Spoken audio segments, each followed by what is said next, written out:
Assalamualaikum warahmatullahi wabarakatuh. Baik, teman-teman mahasiswa dimanapun Anda berada, pada kesempatan ini kita akan belajar terkait dengan keimanan dan ketakwaan kepada Tuhan Yang Maha Esa. Sebelum saya memulai perkuliahan ini, saya ingin meminta kesediaan teman-teman untuk menjawab ya pertanyaan melalui slido.com ya, atau teman-teman mungkin bisa untuk scan barcode yang ada di layar tampilan teman-teman semuanya. Apa yang sedang teman-teman rasakan saat ini ketika mengikuti kegiatan pembelajaran ini ya? Apakah sedang senang sekali, bersemangat, lelah, sedih, dan sebagainya? Saya kasih waktu untuk kegiatan ini selama 2 menit ya.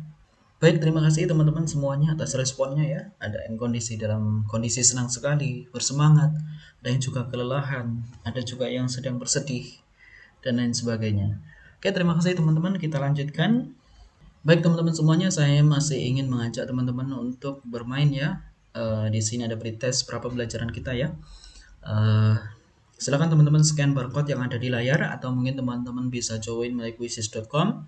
Kemudian masukkan kode 817477239. Oke, silakan saya tunggu selama waktu 3 menit ya teman-teman. Baik, rekan-rekan semuanya, ini adalah capaian pembelajaran mata kuliah kita ya, yaitu mahasiswa mampu mengaplikasikan nilai-nilai keimanan dan ketakwaan kepada Tuhan Yang Maha Esa dalam sikap dan tindakan sesuai bidang keahliannya. Jadi setelah kegiatan pembelajaran ini, diharapkan teman-teman semuanya mampu mengaplikasikan nilai-nilai keimanan dan ketakwaan dalam kehidupan sehari-hari, atau nanti ketika teman-teman sudah bekerja sesuai dengan profesinya masing-masing. Baik teman-teman, mari sama-sama kita dengarkan dulu ya tausiah singkat dari guru kita, Ustadz Abdul Somad ya. Mudah-mudahan ini memberikan penguatan di dalam diri kita. Apa sih sebetulnya yang akan disampaikan oleh beliau pada kesempatan ini? Mari kita dengarkan sama-sama. Sebanyak apapun amal kita, sebaik apapun akhlak budi pekerti luhur kita, kalau tidak membawa iman mati menghadap Allah SWT, wa qadimna ila ma'amilu min amalin, kami kumpulkan semua kebaikan-kebaikan dia. Ini panti jompo yang dulu kau bangun, ini panti asuhan yang kau bangun, ini anak yatim yang kau sekolahkan. Faja'alna, kami jadikan amal-amalnya itu habaan mansura, macam debu yang dihembus angin, tak bermakna. Apa pesan penting dari video singkat tadi teman-teman? Ya, betul sekali. Jadi pesan pentingnya adalah jika kita berbuat baik, tapi kita tidak punya iman, maka itu percuma saja. Ini bisa dikatakan bahwasanya keimanan itu seperti formulir pendaftaran. Jadi misalkan teman-teman mengikuti kegiatan perkuliahan ini, tapi tidak pernah daftar di bagian akademik. Jadi percuma walaupun teman-teman nanti ikut kelas dan sebagainya, tidak akan pernah mendapatkan ijazah. Kenapa? Karena data teman-teman tidak terekam di dalam PD Dikti atau sejenisnya. Kampus tidak akan mengakui. Begitu juga dengan kehidupan di dunia ini teman-teman. Kalau kemudian kita tidak punya nilai keimanan atau mungkin keimanan di dalam diri kita, maka sebetulnya itu percuma saja apa yang kemudian kita lakukan. Karena itu tidak akan diakui oleh Allah Subhanahu wa taala. Kenapa? Karena sumber dari semua kebaikan adalah dari Allah Subhanahu wa taala, terutama terkait dengan keimanan. Nah, ini berkaitan sekali dengan materi kita hari ini teman-teman, terkait dengan keimanan dan ketakwaan kepada Allah Subhanahu wa taala. Ada yang tahu apa iman itu? Iya, betul sekali teman-teman. Iman itu bisa dikatakan percaya ya. Memang kalau secara bahasa iman itu memiliki pengertian percaya ya. Berasal dari kata bahasa Arab amana yu'minu imanan ya, memiliki arti kepercayaan. Jadi orang yang percaya kepada sesuatu, maka secara bahasa dia dikatakan sebagai orang yang beriman. Kalau dia percaya kepada Allah, maka dia dikatakan iman kepada Allah. Dia percaya kepada selain Allah, maka dia dikatakan iman kepada selain Allah. Tetapi kalau kemudian kita mengikuti definisi secara istilah, maka di sini ada rambu-rambu, teman-teman. Rambu-rambunya yang pertama adalah tasdikun bil qalbi. Orang yang beriman itu kalau secara istilah, maka hatinya harus meyakini. Jadi kalau tidak ada keyakinan di dalam hati, tidak bisa dikatakan keimanan. Yang kedua adalah wa qaulun bil lisani. Jadi diucapkan dengan lisannya atau perkataannya, saya beriman kepada Allah. Dan yang ketiga adalah wa amalun bil arkani. Yang ketiga adalah diwujudkan dengan perbuatan. Kalau dari segi istilah, maka ada 3 hal yang tidak boleh tertinggal. Jadi harus menjadi satu kesatuan. Hatinya meyakini, mulutnya mengucapkan, kemudian dibuktikan dengan perbuatannya sehari-hari sebagai perbuatan orang-orang beriman. Artinya, ketika tidak lengkap dari ketiga hal ini, maka secara istilah orang tersebut tidak bisa dikatakan sebagai orang yang beriman. Misalkan hatinya meyakini, lisannya mengucapkan, tetapi tidak nampak di dalam perbuatannya, maka sulit sekali dikatakan sebagai orang yang beriman kepada Allah Subhanahu wa taala. Kemudian yang kedua adalah pertanyaannya adalah bagaimana seharusnya keimanan ada di dalam diri manusia. Rekan mahasiswa yang dirahmati oleh Allah Subhanahu wa taala, keimanan di dalam diri manusia itu seharusnya yang pertama harus ditopang dengan yang namanya pengetahuan. Kalau kemudian kita tidak memiliki pengetahuan yang kuat, maka keimanan kita akan menjadi lemah. Yang kedua adalah kita harus punya kemauan untuk mempertahankan keimanan, kemauan untuk meningkatkan keimanan. Jika kita sebagai manusia kemudian tidak memiliki keinginan itu, maka nilai keimanan kita bisa saja stagnan atau mungkin malah berkurang. Maka ada yang mengatakan al-imanu yazidu wa yanqusu. Iman itu kadang bertambah, kadang berkurang. Dan yang ketiga adalah keterampilan. Artinya apa? Orang yang sudah punya pengetahuan bagus terkait dengan nilai-nilai keimanan, kemudian punya kemauan untuk meningkatkan keimanan, maka wujudkan dalam keterampilan kehidupan sehari-hari. Aplikasikan. Selain itu teman-teman, iman itu identik dengan berada di dalam hati manusia. Jadi di dalam hatinya memang hanya inna sholati wa nusuki wa mahyaya wa mamati lillahi rabbil alamin. Nah kemudian agar keimanan ini menjadi semakin bagus, maka harus ditopang dengan yang namanya syariat Islam. Kita bergerak, kita melakukan apapun, maka kita tidak berani melanggar syariat ajaran agama Islam. Kemudian yang ketiga yaitu ihsan. Ihsan itu perbuatan baik ya. Jadi kita senantiasa merasa diawasi oleh Allah Subhanahu wa taala dimanapun Anda berada, dimanapun kita berada, sehingga yang kemudian berada di dalam alam pikiran kita hanya berpikir apapun itu muaranya hanya untuk Allah. Nah, maka inilah seharusnya konsep keimanan ada di dalam diri manusia. Kemudian pertanyaan berikutnya adalah bagaimana sih sebetulnya ciri-ciri orang yang beriman? Rekan mahasiswa dimanapun Anda berada, setidaknya ada 5 hal ini yang kemudian menunjukkan sebagai ciri-ciri orang yang beriman. Yang pertama adalah bertawakal kepada Allah. Orang yang beriman itu identik dengan bertawakal kepada Allah. Tawakal dalam artian bukan pasrah saja, tapi melibatkan Allah dalam segala aktivitas manusia. Itu disebut sebagai tawakal. Kenapa kemudian kita harus bertawakal kepada Allah? Karena seperti ini, orang yang bertawakal kepada Allah, orang yang selalu melibatkan Allah di dalam segala aktivitasnya. Ketika dia sukses, dia tidak akan pernah menyombongkan diri. Dia akan selalu mengatakan Allah membantu saya. Kemudian ketika orang itu gagal, maka dia akan mengatakan ini belum rezeki saya. Dia juga tidak akan pernah berputus asa dari rahmat Allah. Allah tahu yang terbaik buat saya. Maka hari ini Allah belum sukseskan saya. Tapi kalau kemudian tidak ada tawakal, orang kemudian sukses, dia mengatakan, oh saya. Orang yang kemudian gagal, aduh, bisa bunuh diri dan sebagainya. Yang kedua teman-teman semuanya, ciri-ciri orang yang beriman kepada Allah adalah memiliki sikap ilmiah. Artinya seperti apa? Artinya adalah orang itu tidak seperti air di atas daun talas. Dikatakan A dia ikut A, dikatakan B dia ikut B. Orang yang memiliki prinsip. Orang yang ketika mendengar berita, kabar, itu benar atau salah, maka orang itu akan melakukan cross check dulu. Baru saya share, baru saya terima informasi itu. Adalah orang-orang yang beriman, tidak kemudian mendapatkan informasi padahal itu hoax, langsung di-share. Ini bukan ciri-ciri orang beriman. Nah, kemudian yang ketiga adalah orang beriman itu senantiasa menjadi orang-orang yang optimis terhadap masa depannya. Kenapa? Karena orang beriman itu akan menganggap bahwasanya Allah itu innallaha ala kulli syai'in qadir. Allah itu maha segalanya. Kuasa apapun merubah orang yang miskin menjadi kaya raya, Allah bisa. Orang beriman itu selalu optimis. Apa yang dilakukan insya Allah akan memberikan nilai kebaikan. Yang keempat adalah ciri-ciri yang beriman adalah senantiasa menepati janji. Jadi orang beriman tidak akan pernah mengingkari janjinya. Dan yang terakhir, ciri-ciri orang beriman itu dia tidak akan pernah menyombongkan dirinya. Sehebat apapun dia, sesukses apapun dia akan mengatakan dzalika fadlun minallah. Ini adalah karunia dari Allah. Inilah implikasi atau ciri-ciri orang yang beriman di dalam kehidupan sehari-hari. Baik, kita lanjutkan teman-teman mahasiswa. Pertanyaan berikutnya adalah bagaimana keimanan itu tumbuh dalam diri manusia? Rekan mahasiswa yang dirahmati oleh Allah, ada sebuah hadis Nabi yang mengatakan kullu mauludin yuladu 'alal fitrah. Setiap anak yang baru lahir maka dia dalam kondisi suci ya. Ini artinya menunjukkan sebetulnya manusia itu ketika lahir ke alam dunia ini kondisinya dia sudah beriman kepada Allah.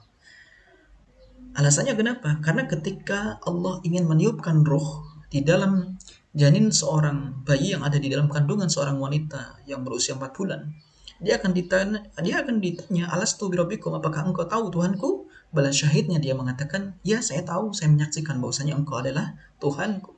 Maka dalam perspektif hadis ini, setiap bayi yang lahir itu pasti dalam kondisi beriman. Tetapi dilanjutkan dengan hadisnya, fa'abawahu yuhawwidanihi ayyumajjisanihi ayyunasirani. Tergantung orang tuanya nanti di alam dunia ini akan digiring kemana? Apakah ke Islam, ke Yahudi, ke Majusi, atau ke Nasrani, dan sebagainya. Nah, teman-teman semuanya, ada beberapa tahapan yang kemudian keimanan itu bisa berada di dalam diri manusia. Yang pertama adalah tahapan pengenalan. Nah, pada tahap pengenalan ini sebetulnya sudah dimulai ketika seseorang ingin memilih calon suami atau istri ketika dia mau menikah. Dia mau menciptakan keturunan yang seperti apa. Sudah dalam masuk ranah ke dalam tahap pengenalan. Nah, ketika yang dipilih adalah orang-orang yang baik, beriman dan sebagainya, maka sebenarnya sudah mengenalkan keimanan. Kemudian ketika bayi lahir, kemudian berusia masih kecil, maka dikenalkan dengan nilai ajaran agama Islam. Dan seterusnya. Kemudian setelah beranjak sedikit dewasa, diberikan pemahaman pendidikan, lewat jalur pendidikan, atau mungkin pengarahan dari orang tuanya, dan seterusnya. Yang ketiga adalah diharapkan ketika setelah memiliki pengetahuan yang cukup, yang bersangkutan akan membiasakan nilai-nilai keimanan itu. Berkata jujur, kemudian tidak marah-marah, dan seterusnya. Dan yang terakhir, harapannya adalah ketika keimanan itu sudah bagus di dalam diri seseorang, seseorang itu akan mampu menjadi teladan bagi orang lain. Nah, ada 3 hal yang kemudian perlu diperhatikan. Yang pertama adalah orang tua, yang kedua adalah lembaga pendidikan, yang ketiga adalah masyarakat. Ketiga elemen ini harus bekerja sama dalam membentuk keimanan seseorang. Orang tua harus mengarahkan anaknya kepada nilai-nilai keimanan, lembaga pendidikan harus ada materi, mata pelajaran, mata kuliah yang mengarahkan para pembelajar itu untuk mengarah kepada nilai-nilai keimanan. Yang ketiga, masyarakat harus menjunjung tinggi hal-hal yang kemudian bernilai seimbang atau sejalan dengan nilai keimanan dan merendahkan nilai-nilai yang tidak berkaitan dengan keimanan. Ketika kemudian 3 hal ini saling bersinergi, maka keimanan seseorang itu akan semakin kuat dan bagus. Kemudian kita masuk ke materi terkait dengan takwa. Apa sih sebenarnya definisi takwa? Takwa kalau secara bahasa bisa dikatakan memelihara, ya, menjaga. Namanya takwa. Kalau dari segi istilah, takwa didefinisikan sebagai imtisalu awamirillah azza wa jalla wajtinabu nawahi. Jadi menjalankan perintah Allah dan menjauhi larangannya.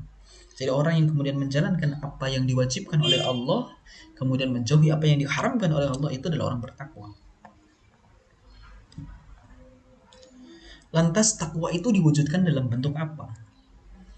Takwa dalam kehidupan sehari-hari teman-teman bisa diwujudkan dalam 2 hal. Pertama dalam bentuk ibadah mahdhah. Ibadah mahdhah itu ibadah yang tata cara syarat rukunnya sudah ditentukan oleh Allah, oleh syariat agama Islam. Seperti sholat, zakat, puasa. Maka orang yang melakukan demikian dia orang bertakwa. Kemudian ada yang kedua, ada ibadah ghairu mahdhah. Ibadah ghairu mahdhah itu ibadah yang tata cara syarat rukunnya tidak ditentukan oleh ajaran agama. Seperti misalkan ada orang jatuh kita tolong, maka tidak diatur kamu harus berwudu dulu dan lain sebagainya, tidak. Langsung ditolong, maka dia akan mendapatkan pahala. Itu juga orang bertakwa. Nah, dari kedua hal itu, maka sebetulnya takwa itu bisa diimplikasikan dalam kehidupan kita sehari-hari, baik sebagai hamba Allah maupun sebagai khalifah Allah di muka bumi ini. Kemudian kita lanjutkan teman-teman, apa sih ciri-ciri orang yang bertakwa itu? Di sini ada banyak ya ciri-ciri orang bertakwa. Pertama menurut pendapatnya Abu Lais, kemudian yang kedua adalah menurut pendapatnya Imam Al-Bushairi. Nah, teman-teman ini bisa membacanya ya. Ini sudah jelas sekali, lidahnya sibuk berzikir, tawadu, qanaah, dan sebagainya. Ini adalah ciri-ciri orang bertakwa. Maka kemudian ketika kita refleksikan di dalam diri kita, adakah nilai-nilai ini di dalam kehidupan kita atau dalam diri kita? Maka kalau ada, maka kita sudah menjadi bagian orang yang bertakwa. Kalau belum ada, maka harus kita munculkan. Nah, kemudian apa manfaat menjadi orang bertakwa? Manfaat menjadi orang yang bertakwa itu yang pertama adalah orang yang bertakwa itu akan mendapatkan jalan keluar dari setiap masalahnya. Jadi Allah yang mengasih masalah, Allah yang akan memberikan solusinya. Kadang orang diberi masalah tapi sibuk memikirkan masalahnya, tidak sibuk memikirkan jalan keluarnya. Nah, orang yang bertakwa ketika dihadapkan dengan sebuah permasalahan, maka Allah sudah menyiapkan jalan keluarnya. Masya Allah. Yang kedua adalah mendapatkan rezeki dari arah yang tidak diduga. Jadi orang bertakwa itu rezekinya sudah disiapkan oleh Allah Subhanahu Wa Taala. Artinya apa? Artinya orang yang bertakwa itu dijamin oleh Allah. Bahkan manusia kan sudah membawa takdir rezekinya masing-masing. Nah, maka bagi orang yang bertakwa itu ada rezeki yang tidak pernah dia sangka. Ada kejutan dari Allah, ada surprise dari Allah. Dan yang terakhir adalah muara setiap ibadah itu sebetulnya adalah derajat mutakin seperti puasa. Di dalam Al-Quran dikatakan, Ya ayyuhalladzina amanu kutiba alaikumusiyam kama kutiba alal ladzina min qablikum la'allakum tattaqun. Jadi orang berpuasa itu derajat yang paling akhir ya mutakin atau orang bertakwa. Maka Allah mengatakan di dalam Al-Quran itu, Inna akramakum indallahi atqakum. Orang yang paling mulia di hadapanku, kata Allah, ya orang yang bertakwa. Mau dia presiden, mau dia jenderal, mau dia anggota dewan. Tapi kalau tidak memiliki ketakwaan dibandingkan masih kalah ketakwaannya dibandingkan dengan rakyat jelata, bahkan dia miskin dan seterusnya, maka di hadapan Allah justru orang yang biasa tadi yang kedudukannya paling mulia. Betapa maha adilnya Allah kepada seluruh hambanya di muka bumi ini. Nah, ini adalah manfaat dari ketakwaan itu, teman-teman. Baik rekan-rekan mahasiswa, ini ada studi kasus ya. Silakan teman-teman membagi berkumpul dengan kelompok yang sudah anggotanya sudah saya share ya di grup WA. Silakan teman-teman mencari kelompoknya untuk mendiskusikan studi kasus yang ada di layar ini ya. Kemudian yang perlu teman-teman diskusikan yang pertama adalah bagaimana seseorang dapat menunjukkan keimanan ketakwaan dalam penggunaan media sosialnya ya. Jadi silakan nanti didiskusikan, cari referensi, bisa di jurnal, bisa di buku dan seterusnya. Kemudian yang kedua adalah apa tantangan utama yang dihadapi umat Islam dalam menjaga keimanan ketakwaan di era digital. Nah, ini yang perlu didiskusikan. Kemudian yang ketiga adalah bagaimana Islam memberikan panduan dalam menyikapi konten negatif atau hoax yang tersebar luas di internet. Nah, ketiga hal ini nanti dipresentasikan di masing-masing kelompok ya. Nanti kita undi siapa yang presentasi pertama, kedua dan seterusnya. Baik teman-teman semuanya, kita undi ya siapa yang akan presentasi hasil diskusi kita pada kesempatan hari ini ya.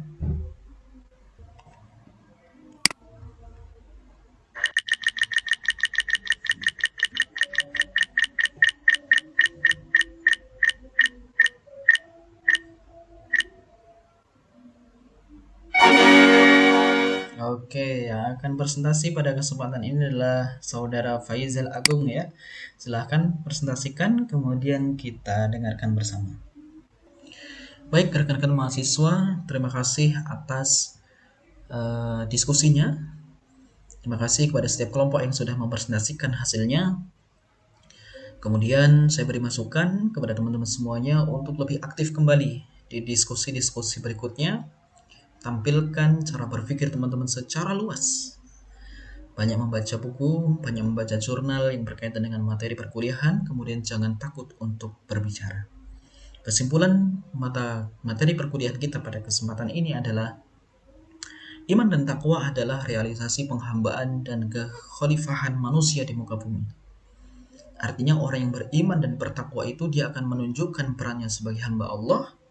Sebagaimana Allah mengatakan di dalam Al-Quran, wa ma khalaqtul jinna wal insa illa liya'budun. Jadi Allah itu tidak akan menciptakan jin dan manusia hanya untuk beribadah kepada Allah. Dan orang yang beriman bertakwa masuk di dalam hamba yang luar biasa tadi. Yang kedua adalah kekhalifahan Allah. Allah menugaskan kita sebagai manusia untuk memakmurkan bumi ini. Dan itu hanya akan bisa dicapai ketika umat manusia kemudian memiliki nilai keimanan dan ketakwaan yang bagus. Kenapa? Karena implikasi nilai-nilai keimanan akan selalu mengarah manusia berdampak pada nilai kualitas diri seseorang yang akan senantiasa baik di mata Allah ataupun di mata makhluk Allah yang lainnya. Oleh sebab itu, mari sama-sama kita mengaktualisasikan, kita mengimplementasikan nilai-nilai keimanan itu dalam kehidupan kita sehari-hari, terutama diri kita hari ini ya, atau mungkin ke depan. Profesi kita sebagai apapun, jangan kemudian keimanan dan ketakwaan kita tinggal di rumah dan sebagainya. Tapi harus kita bawa dimanapun kita berada. Karena itulah yang akan kemudian menyelamatkan kita di hari esok. Baik, rekan-rekan mahasiswa, untuk memperkaya wawasan teman-teman semuanya, silakan teman-teman mengunjungi link yang sudah saya share di grup PA ya. Silakan dibaca. Di sini ada sudah lengkap sekali ya materi selama perkuliahan satu semester kita ke depan. Ini saya demonstrasikan. Di sini sudah ada materi-materi yang bisa teman-teman baca ya. Misalkan sama dengan materi yang pertama tadi, di sini silakan klik lihat materi. Nanti teman-teman akan diarahkan untuk melihat materi perkuliahan yang ada. Kemudian di sini teman-teman bisa klik mana yang kemudian teman-teman ingin perdalam ya. Kemudian di sini juga teman-teman bisa mengecek tugasnya untuk tes formatifnya ya, untuk ngetes kemampuan teman-teman. Di sini sudah saya siapkan kuis ya, kuis yang hanya 5 soal sampai 10 soal. Silahkan teman-teman jawab, misalkan seperti ini dan seterusnya ya. Nah, jadi di setiap materi ini teman-teman sudah disiapkan ya materinya dan kuisnya. Jadi teman-teman bisa belajar secara mandiri sehingga diharapkan teman-teman memiliki pengayaan materi yang luar biasa. Sehingga nanti ketika teman-teman lulus mampu bekerja dengan baik dengan membawa nilai-nilai keimanan dan ketakwaan dalam kehidupan sehari-hari. Sehingga teman-teman namanya akan senantiasa harum di langit dan di bumi. Baik, teman-teman semuanya, terima kasih atas waktu dan kesempatannya. Mohon maaf kalau ada kata-kata yang tidak berkenan. Saya akhiri. Assalamualaikum warahmatullahi wabarakatuh.